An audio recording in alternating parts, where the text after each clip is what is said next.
नमस्कार, मैं सुवर्णा। न्याय टीवी में आप सभी दर्शकों का स्वागत है। कोर्ट राउंडअप की खबरें अब विस्तार से। दिल्ली हाई कोर्ट ने जाली मुद्रा के आरोपी व्यक्ति को जमानत देने से इनकार करते हुए कहा कि फेक करेंसी का प्रचलन अर्थव्यवस्था के लिए गंभीर रूप से हानिकारक है और देश के वित्तीय विनियमन को बाधित करता है। कोर्ट ने आगे टिप्पणी की कि नकली नोटों का उत्पादन अक्सर देश के विकास के असंतोष से उपजा है, इसलिए इसका उद्देश्य अर्थव्यवस्था में तरलता के स्थिर संतुलन को वित्तीय रूप से विघटित और अस्थिर करना है। न्यायमूर्ति सुब्रमण्यम प्रसाद ने टिप्पणी की कि फेक करेंसी बनाने की प्रक्रिया बेदाग परिष्कार के स्तर पर पहुंच गई है। इसके कारण ये फेक करेंसी नोट वास्तविक मुद्रा नोटों से अप्रभेद्य है, एक उच्च मुनाफाखोरी का व्यवसाय बन गए हैं। 2020 के बागजान विस्फोट के संबंध में सुप्रीम कोर्ट ने गुरुवार को डिब्रू सैखोवा राष्ट्रीय उद्यान और मगोरी मोटापुंग वेटलैंड के नुकसान और बहाली का आकलन करने के लिए एनजीटी द्वारा गठित समिति का पुनर्गठन किया। न्यायमूर्ति डीवाई चंद्रचूड़, न्यायमूर्ति विक्रम नाथ और न्यायमूर्ति हिमा कोहली की पीठ प्रतिवादी ऑयल इंडिया लिमिटेड के बागजान में 5 तेल कुओं में विस्फोट को रोकने में अधिकारियों की विफलता के आरोपों के एनजीटी के फैसले से उत्पन्न एक अपील पर विचार कर रही थी, जिसके परिणाम स्वरूप बड़े पैमाने पर आगे से क्षेत्र की संपूर्ण जैव विविधता को अपूरणीय क्षति हुई है और जान माल का नुकसान हुआ है। सुप्रीम कोर्ट ने शुक्रवार को 1984 के सिख विरोधी दंगों के मामले में उम्र कैद की सजा काट रहे कांग्रेस नेता सज्जन कुमार की मेडिकल आधार पर अंतरिम जमानत की अर्जी खारिज कर दी। जस्टिस संजय किशन कौल और जस्टिस एमएम सुंदरेश की पीठ ने ये कहते हुए आवेदन को खारिज कर दिया कि उनकी चिकित्सा स्थिति स्थिर है और सुधार हो रहा है। पीठ ने इससे पहले सीबीआई से सज्जन कुमार की चिकित्सा स्थिति की जांच करने को कहा था और जांच एजेंसी को 6 सितंबर 2021 तक हलफनामा दाखिल करने को भी कहा था। 75 वर्षीय कुमार ने ये कहते हुए अदालत का दरवाजा खटखटाया था कि उनकी स्वास्थ्य स्थिति अनिश्चित है, वो फिलहाल मंडोली जेल में बंद है। दिल्ली की एक अदालत ने जंतर मंतर पर कथित भड़काऊ और मुस्लिम विरोधी नारेबाजी के मामले में हिंदू रक्षा दल प्रमुख भूपिंदर तोमर उर्फ पिंकी चौधरी को 14 दिन की न्यायिक हिरासत में भेज दिया है। चौधरी ने मंगलवार को दिल्ली पुलिस के सामने सरेंडर किया था। मेट्रोपॉलिटन मैजिस्ट्रेट प्रयांक नायक ने चौधरी की 14 दिन की न्यायिक हिरासत रिमांड की पुलिस की अर्जी मंजूर कर ली। अदालत ने आदेश दिया, आरोपी की गंभीरता को देखते हुए आवेदन की अनुमति दी जाती है। आरोपी को 14 दिनों के लिए न्यायिक हिरासत में भेज दिया जाता है।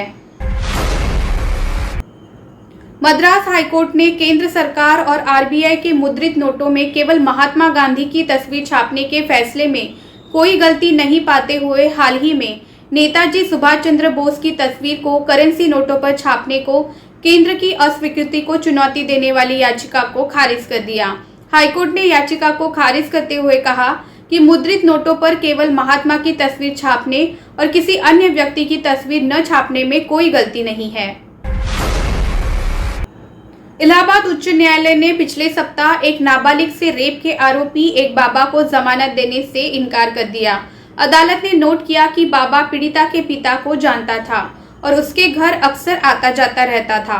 जस्टिस संजय कुमार सिंह की खंडपीठ ने कहा, इस मामले में एक असहाय लड़की को आरोपी ने कुचल दिया। यौन उत्पीड़न का कृत्य किसी भी लड़की के मन में, समाज में उसकी सामाजिक स्थिति जैसी भी हो, आघात और आतंक पैदा करता है। वास्तव में ये अपराध न केवल के पीड़िता के खिलाफ है बल्कि पूरे समाज के खिलाफ है। ये न्यायालय से उचित निर्णय की मांग करता है और ऐसी मांग के लिए न्यायालय कानूनी मानकों के भीतर जवाब देने के लिए बाध्य है। फेक करेंसी की जालसाजी से नशीली दवाओं की तस्करी, अवैध हथियारों और गोला बारूद की खरीद, अवांछनीय आतंकवादी संगठनों को वित्त पोषण, सीमा पार से धन शोधन, मानव तस्करी और कई अन्य घटनाएं होती हैं। इसके अलावा इसका अर्थव्यवस्था पर विनाशकारी प्रभाव पड़ता है। 44,000 नकली भारतीय मुद्रा रुपए कब्जे में पकड़े गए एक आरोपी को जमानत देने से इनकार करते हुए ये टिप्पणी की गई। वर्तमान याचिकाकर्ता का नाम कुछ अन्य लोगों के साथ सिंडिकेट में शामिल होने के रूप में सामने आया। भीमा कोरेगांव मामले में आरोपी गौतम नवलखा ने हाउस अरेस्ट की मांग करते हुए बॉम्बे हाईकोर्ट का दरवाजा खटखटाया है। 70 वर्षीय गौतम नवलखा ने सीने में गांठ और जेल में बुनियादी चिकित्सा और अन्य सुविधाओं की कमी का हवाला देते हुए तलोजा केंद्रीय कारागार से स्थानांतरित करने की मांग की है। याचिका में कहा गया है, तलोजा में बुनियादी ढांचे की भारी कमी है और याचिकाकर्ता जैसे बीमार और बुजुर्ग कैदियों की देखभाल करने में असमर्थ है।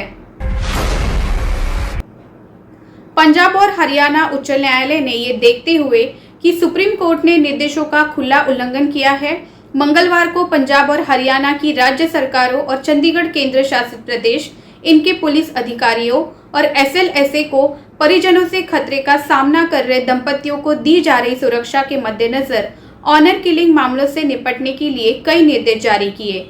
जस्टिस अरुण कुमार त्यागी ने संबंधित राज्य सरकारों के DGP द्वारा दायर रिपोर्टों और हलफनामे का अवलोकन किया और ऑनर किलिंग की घटनाओं से संबंधित मामलों में उचित जांच, साक्ष्य संग्रह और मुकदमे के समापन में देरी के मुद्दे को हल करने का निर्देश जारी किए।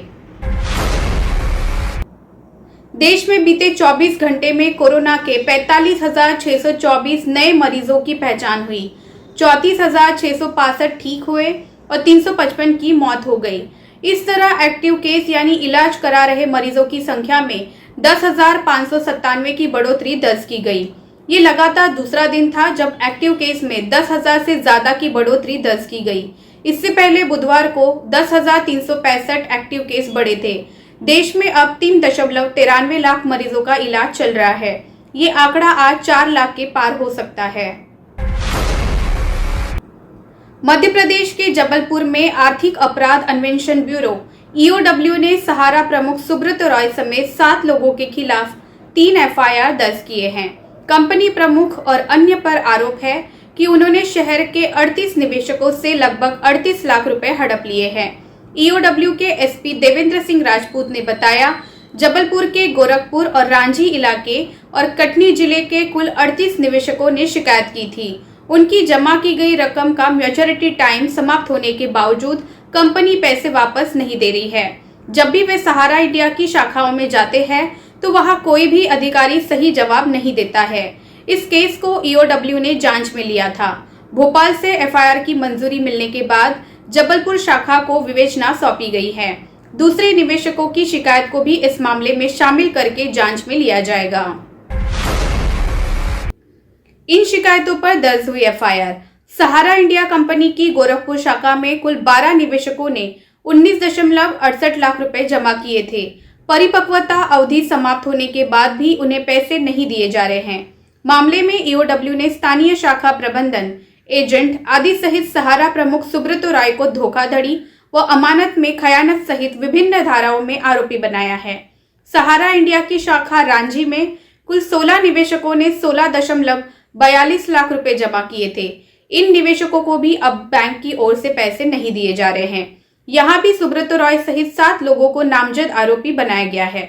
सहारा इंडिया की कटनी शाखा में कुल 4 निवेशकों ने 2.24 लाख रुपए जमा किए थे। इन निवेशकों को भी परिपक्वता अवधि समाप्त होने के बावजूद पैसे नहीं दिए जा रहे थे। यहाँ सुब्रत रॉय सहित 5 नामजद व अन्य को आरोपी बनाया गया है। फिलहाल बस इतना ही। अन्य खबरों के लिए जुड़े रहिए न्याय टीवी के साथ। नमस्कार।